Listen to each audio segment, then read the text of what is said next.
In a quiet corner of Lincoln High, a bustling high school in Ohio, Amara stood before her locker, her hands trembling slightly as she arranged her books. She was 17, her brown skin glowing under the fluorescent lights, her large, round eyes holding an untold story. 3 months ago, her father, who taught her everything about karate, died in an accident. Now, Amara lived with a distant aunt in this town, trying to fit into a place where she felt like a shadow. She wasn't just the new kid, she was a target because of her skin color. It was a Monday like any other. The bell rang, and the hallways filled with the chatter and laughter of students.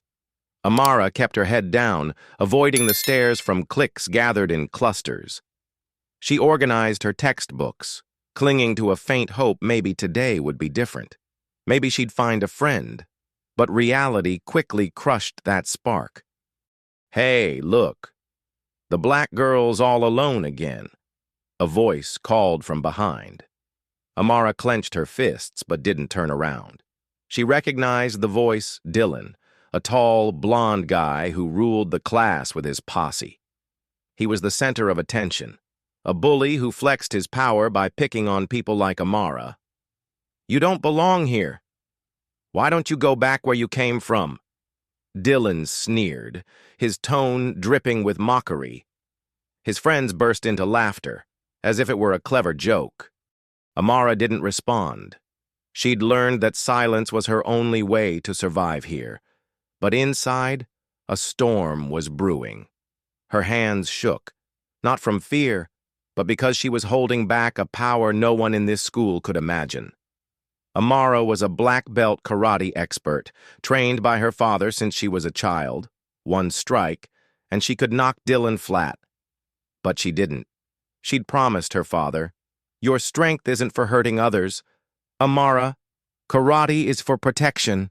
Only use it when you understand what protection truly means." That promise was an invisible chain binding her. Dylan stepped closer, shoving her shoulder hard. Amara stumbled, crashing into the locker, her backpack falling to the floor, books spilling everywhere. The crowd around them watched, some snickered, others pretended not to see. No one helped, no one dared. Amara knelt, quietly picking up her books. A pen rolled under her foot. As she touched it, a small crack echoed. The plastic pen snapped in half in her hand, just from an accidental squeeze. A nearby student widened their eyes but said nothing. Who would believe it? A small, black girl constantly bullied with that kind of strength. Amara closed her eyes, trying to push away a painful memory. 3 years ago, during a karate sparring session, she'd accidentally knocked down Chloe, her best friend. One punch, and Chloe collapsed, clutching her chest, gasping from a broken rib. Chloe's dream of competing nationally shattered, and Amara never forgave herself. That night, her father had said, "You must learn to control your strength. Karate isn't for destruction, it's for protection. Promise me, Amara, you won't use it to harm others unless you find the right reason." She nodded, tears streaming down her face. Now, at Lincoln High, Amara kept that promise, no matter what Dylan did. She stayed silent, but every push, every taunt, made a part of her scream to fight back. She picked up the broken pen, tucked it into her bag, and walked away, leaving Dylan's laughter behind. In the afternoon, Amara left school, her steps quick through the old neighborhood. She stopped at a small building with a faded sign, Pinewood Karate Dojo. This was her only safe place. The familiar smell of tatami hit her as she opened the door. She changed into her karate uniform, stood in the center of the mat, her back straight, eyes sharp. Gone was the timid Amara from school. She began her practice, each move fluid like water, each punch slicing the air. Every step, every strike told of thousands of hours of training. But in each motion, she saw Chloe's shadow, the pain of hurting someone she cared about. What is protection, she asked herself. I can't even protect myself. In a corner of the dojo, someone watched. Emma, a girl with brown hair tied in a ponytail, her blue eyes bright with curiosity, was one of the few female students here. Emma also attended Lincoln High and knew Amara, the black girl Dylan always targeted. But the Amara in the dojo was different. Each move radiated intensity, like a true warrior. Emma couldn't believe it. She's this strong, she thought. She'd seen Amara pushed around at school, mocked for her skin, yet never fighting back. Why? After practice, Emma approached. Hey, Amara, she said, her voice curious. You're really good. Those moves, they're like real karate. Amara looked up, surprised. Thanks, she replied softly, eyes dropping. Emma crossed her arms, studying Amara like she was trying to read her mind. Let me ask you something. Why don't you fight back today at school? Dylan shoved you. With your skills, you could take him down in a second. Amara froze. Chloe's image flashed in her mind, along with her father's promise. I don't want to hurt anyone, she said, her voice trembling. Karate isn't for fighting. Emma frowned. Not buying it. You're kidding. Right. You let them bully you like that. If you don't stand up, they'll keep coming at you. Amara didn't answer. She just bowed her head, gripping her karate belt tightly. Emma sighed and turned away. Whatever. I don't get it. The next few days, Amara noticed Emma watching her. In the hallway. When Dylan blocked her path and mocked her, your skin makes my eyes hurt. Emma stood in the distance, clenching her fists. She wanted to speak up, but her own memories held her back. Last year, Emma had been bullied, ostracized for standing up to someone. She'd started karate to be stronger, but facing Dylan brought back her old fears. One day, in history class, Amara opened her textbook and found pages defaced with black ink. Scrawled words mocked her skin color. Get out. Black girl. She closed the book, trying to stay calm. Emma, sitting nearby, quietly slid her own book over. Use mine. I've memorized it. Amara looked up, surprised. Thanks, she whispered. Emma just nodded, but inside, a weight lifted slightly. Maybe she'd found a reason to push past her fear. During gym class, Amara, as usual, warmed up alone. Dylan and his crew passed by, deliberately bumping her. Watch it, don't dirty the floor. One sneered. Amara bit her lip, saying nothing. Suddenly, Emma appeared, plopping down beside her. This spot's better, she said loudly, deliberately. Amara looked up, shocked. Dylan's group glanced over but didn't act. A brief moment. But for Amara, it was the first light in her lonely darkness. One afternoon at the dojo, after practice, Amara stood by a vending machine, buying water. Emma walked up, grabbed a drink, and stood beside her in silence. Finally, Amara spoke. Why do you help me? Emma looked at the sky, searching for words.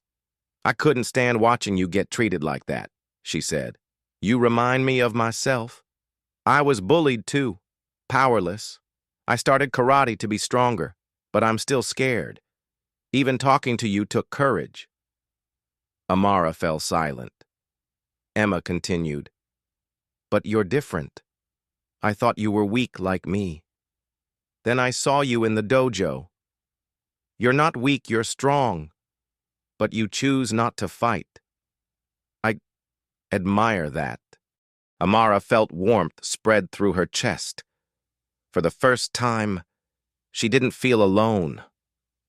Emma, with all her fears, had become a light in her world. but deep down, Amara knew the darkness wasn't gone. Dylan and his crew were still out there, and one day, she'd have to face them.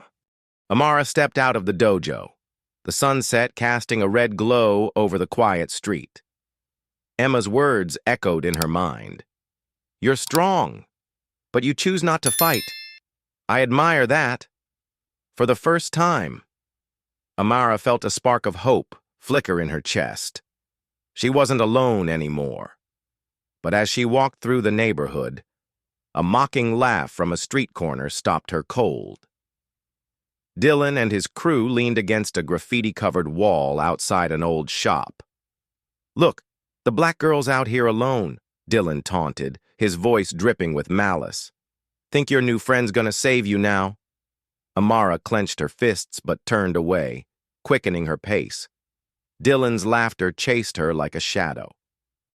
The next morning at Lincoln High, the air felt heavier. Amara noticed the stares were sharper, more hostile. As she opened her locker, a scrap of paper fell out. Scrawled in messy handwriting, "Don't think having a friend makes you special. Get lost. Dirty." She folded the note, stuffed it in her pocket, and tried to keep her breathing steady. But inside, a wave was rising. She knew Dylan was targeting her, and now Emma might get caught in the crossfire. In the hallway, Emma caught up with Amara. "You okay?" she asked, her eyes worried. Amara nodded but didn't mention the note. She didn't want to drag Emma into her mess, but Emma wasn't fooled. "I saw how Dylan looked at you yesterday. He's mad because I'm talking to you. He doesn't like anyone standing up for someone like you." Amara frowned. "Someone like me." Emma sighed. "You know what I mean. Your skin. To Dylan. That's his excuse to bully you. He thinks you don't belong here." Amara looked down. She'd heard those words since arriving at Lincoln High. "Your skin hurts my eyes. Go back where you belong. Black girl." Each jab cut like a knife, but she'd learned to endure. She remembered her father's words. "Strength isn't for revenge. Amara, you have to be stronger than hate." But every day, keeping that promise grew harder. In math class, Amara sat at the back, trying to focus on the lesson. Dylan and his crew sat up front, whispering and snickering. A crumpled paper ball flew toward her, hitting her shoulder. She opened it, and her blood boiled. A crude drawing mocked her skin color, with words scrawled, "Get out of here." Amara crushed the paper, her palms burning. She glanced at Emma, a few rows away. Emma saw it, her eyes flaring with anger. She started to stand, but Amara shook her head slightly. "Don't," she whispered. Emma gritted her teeth and sat back down, her fists trembling. At lunch, Amara and Emma sat in a corner of the cafeteria, away from the crowd. Emma opened her salad, trying to lighten the mood. "You made that sandwich yourself? Looks good." Amara gave a weak smile. "Yeah, my aunt taught me. We cook a lot at home." Emma raised an eyebrow. "Impressive. I'd probably burn the kitchen down." They both laughed, but the sound was cut short. Dylan and his crew approached, smirking. "Aw, look, the two losers are bonding," Dylan mocked. "Emma, you sure you want to hang with her? I thought you were smarter than that." Emma shot to her feet. "Shut it, Dylan. You don't get to talk like that." His friends laughed, but Dylan narrowed his eyes. "Oh, getting brave. Huh. Forgot what happened last year when everyone laughed at you." Emma flushed but didn't back down. "I'm not scared of you anymore." Dylan stepped closer, pointing at Amara. "Pick better friends. Emma, don't let this black girl drag you down." Amara gripped the table's edge, but stayed silent. The storm inside her raged stronger than ever. That afternoon at Pinewood Dojo, Amara trained with fierce intensity. Each punch, each step unleashed her pent-up anger. Emma watched from the corner. "You okay?" she asked as Amara stopped, sweat dripping down her face. Amara panted, not answering right away. She sat on the tatami, staring at her hands. "I don't know. Emma, I want to keep my promise to my dad, but every day, I feel like I'm losing myself." Emma sat beside her. What promise? Amara hesitated, then told her about Chloe, about the punch that broke her friend's rib, about her father's warning not to use her strength to harm others. Emma listened, her blue eyes full of empathy. "I get it, but you can't let Dylan keep going. He's not just targeting you anymore. He's coming for me because I'm friends with you." Amara's head snapped up. "What did he do to you?" Emma sighed, pulling a notebook from her bag. Its pages were torn, smeared with black ink. "Yesterday, after school, I found this in my locker. Dylan left a note. 'Stop hanging with Amara, or you'll regret it.'" Amara's heart sank. "I'm sorry, Emma. I didn't want you to get hurt because of me." Emma grabbed Amara's hand. "Don't apologize. I chose to be your friend because I wanted to. I'm tired of being scared." Amara looked into Emma's eyes, seeing determination mixed with fear. She knew Emma was trying to be strong, but Dylan wasn't one to back off. He'd keep coming, and now Emma was in his sights. The next few days, things got worse. Dylan and his crew targeted both girls. In gym class, a ball slammed into Amara's back. "Oops, my bad," one of Dylan's friends sneered. Emma stepped forward, blocking Amara. "You did that on purpose, didn't you?" The guy shrugged.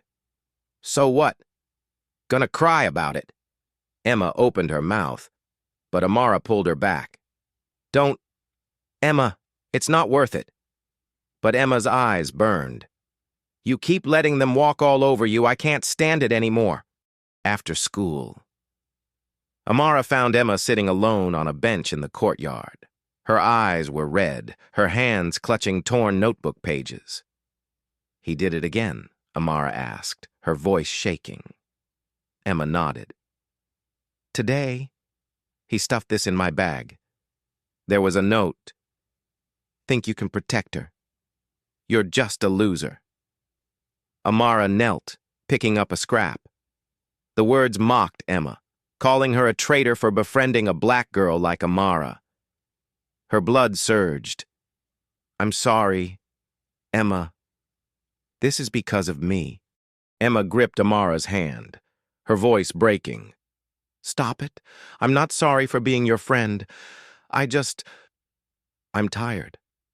Amara, I want to fight back, but I'm not strong enough."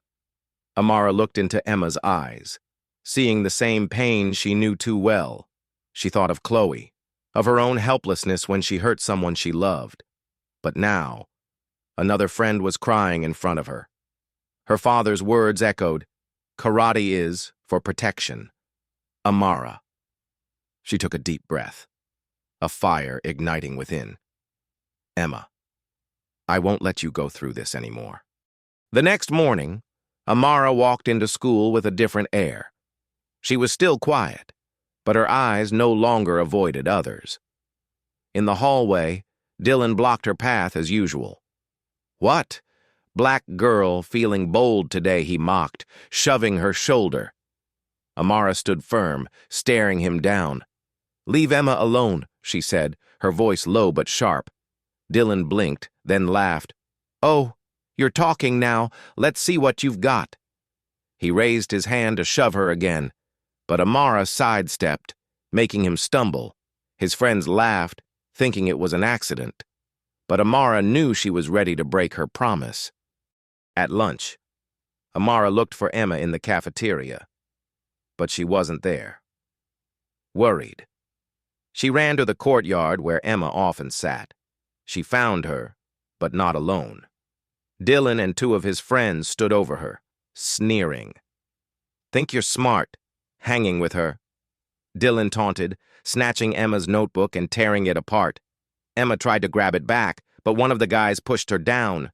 "You're weak, just like her," Dylan mocked. Amara stepped forward, her heart pounding. She stood in front of Emma, her voice calm but icy. "Dylan, stop." Dylan turned, his smirk fading. "What did you say?" He stepped closer, towering over her. The crowd began to gather, the air thick with tension. Amara felt her father's promise tightening around her like a chain, but seeing Emma's tears, she knew she couldn't stay silent. "I'm sorry, Dad," she whispered to herself, "but I have to protect her." The Lincoln High cafeteria was thick with tension. Amara stood protectively in front of Emma, her eyes burning with a quiet but fierce fire. Dylan, tall and aggressive, glared at her, his mocking smile fading. "You're telling me to stop," he growled, his voice laced with contempt. His friends stood behind him, snickering, while a crowd of students began to form, whispering among themselves. Emma, still on the floor, looked up at Amara with a mix of fear and hope. "Amara, don't," she whispered. But her shaky voice was drowned out by the crowd's murmurs. Dylan stepped closer, pointing at Amara. "Who do you think you are? Black girl, talking back to me." His words cut through the silent cafeteria, clear and sharp. Amara didn't flinch. Her gaze locked on his. "I said, leave Emma alone." Her voice was soft, but carried a weight that silenced the room. Dylan laughed, as if it were a joke. "Oh, you've got guts now. Let's teach you some manners." He lunged, reaching for her collar. In that moment, time seemed to slow. Amara took a deep breath, her body moving like flowing water. She sidestepped, gliding past Dylan's arm, making him stumble forward. He nearly fell, and his friends froze. "What the hell?" one shouted. Dylan's face reddened with fury as he swung a fist at her face. Amara didn't dodge. Her left hand gently touched his wrist, redirecting his punch with a subtle twist. Dylan's own momentum sent him crashing into a table with a loud thud. The cafeteria gasped. Dylan's friends charged. One aimed a kick at Amara, but she spun, using his force to send him sprawling across the floor. Another swung at her, but with a light touch to his shoulder. She guided his momentum, making him trip over his own friend. Each move was fluid, effortless, no punches, no strikes. Amara didn't attack, she deflected, her karate a perfect dance of control. The crowd stared, jaws dropped. "What's she doing?" a student whispered. "It's like a martial arts movie," another shouted. Dylan, humiliated and enraged, roared and grabbed a metal chair nearby. "You're done!" he yelled, swinging it down toward Amara. Screams erupted from the crowd, but Amara didn't falter. She stepped into the chair's arc, her hands softly gripping Dylan's wrists. With a gentle twist, the chair clattered to the floor, Dylan's arms numb. He staggered, staring at his hands in disbelief. Amara met his eyes, her voice low and steady. "Stop. That's enough." The cafeteria fell silent. Dylan sank to his knees, not from pain, but from the weight of Amara's gaze free of anger or hate, filled only with deep sadness. He felt small, his power stripped away. His friends lay scattered on the floor, too stunned to move. Amara turned, helping Emma to her feet. "You okay?" she asked softly. Emma nodded, tears streaming down her face. "Thank you, Amara." Suddenly, a sharp voice cut through. "What's going on here, Mr. Carter?" The school's disciplinarian stormed in with two other teachers. Seeing Dylan and his friends on the floor and Amara standing calmly in the center, he frowned. "Amara, what did you do?" Before she could answer, Dylan scrambled up, pointing at her. "Sir, she attacked us. She came at us for no reason." His friends nodded, chiming in. Yeah, sir. We didn't do anything. Amara stayed silent, knowing the school's strict rule: the one who strikes first gets punished, no matter the reason. She'd broken her promise to her father, and now she might pay the price. The crowd murmured, some siding with Dylan, others skeptical. Then, a sharp voice rang out. That's a lie. Emma stepped forward, clutching her torn notebook. Her eyes were red, but her voice was steady. Dylan and his friends have been bullying Amara since she got here. They mocked her skin, ruined her stuff, and today, they came after me for being her friend. This is proof. She held up the shredded notebook, its pages smeared with black ink, and thrust it toward Mr. Carter. Mr. Carter flipped through the pages, his face darkening. Dylan. Explain this. Dylan stammered, but before he could speak, a sudden sound filled the cafeteria. Ping, ping, ping phones buzzed all at once. Students looked down, eyes widening. What's this? One shouted. A live stream from the cafeteria, another yelled. Dylan's admitting he trashed Emma's notebook. Amara and Emma turned, stunned. In the corner, a scrawny, bespectacled boy held up his phone, his face flushed. It was Lucas, a shy kid, practically invisible at school. He trembled as he spoke. I started recording to protect Amara. But then Dylan spilled everything. The phone screens showed Dylan laughing, bragging about tearing Emma's notebook, mocking Amara's skin. I told her to get lost, but she keeps showing up at this school. His voice boomed from the video. The cafeteria froze. Mr. Carter looked at Dylan, his gaze stern. You confessed your crimes to the whole school. Dylan, anything to say? Dylan panicked, snatching a nearby student's phone. The screen showed thousands of views, comments flooding in Dylan's trash. Amara's a badass. He turned to Lucas, screaming, delete it now. But Lucas shook his head. Too late. It's saved and shared everywhere. The crowd erupted in applause, some chanting. Amara. She's a hero. Emma grabbed Amara's hand, smiling through tears. You did it, she whispered. A tear rolled down Amara's cheek. For the first time, she felt the true meaning of her father's words. Karate is for protection. She'd protected Emma, not with violence, but with the strength of her courage. Mr. Carter looked at Amara, his voice softer. You did the right thing. Amara, you protected your friend and stayed in control. I'm proud of you. Amara nodded, speechless, a weight lifting from her chest. Days later. Lincoln High was different. Dylan and his crew faced heavy consequences, a 3-month suspension and mandatory anti-discrimination classes. Lucas's video went viral, even hitting social media, making Dylan the talk of the town for all the wrong reasons. He couldn't show his face at school anymore.